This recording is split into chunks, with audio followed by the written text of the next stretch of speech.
अगर आप भी चाहते हैं कि JM म्यूजिक के ऑडियो वीडियो सबसे पहले आप तक पहुंचे, तो लाल बटन को दबाकर चैनल को सब्सक्राइब जरूर करें और साथ में बेल आइकन को दबाना न भूलें। बोला बोला देवघर वाले बाबा की।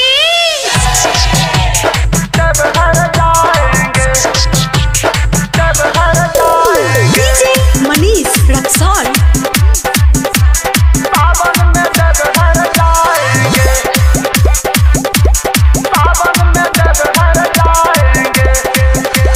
दूर हटाओ सिगरेट बीड़ी अब पियेंगे गाजा भांग, बोलबम के मंत्र में लागे देखो भैया कितना दम।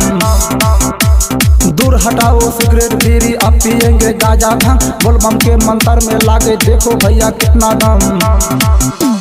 दूर हटाओ सिगरेट बीड़ी अब पियेंगे गाजा भांग, बोलबम के मंत्र में लागे देखो भैया कितना दम।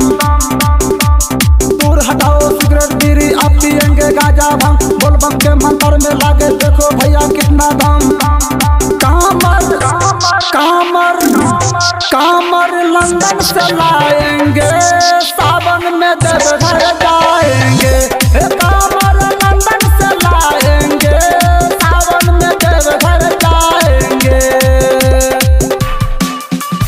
देवघर जाएंगे, देवघर जाएंगे। डीजे मनीष रक्सौल। सावन में देवघर जाएंगे, सावन में देवघर जाएंगे। भोले के स्टाइल में चिलम जलाएंगे, धुआं को छाला बनाकर उड़ाएंगे।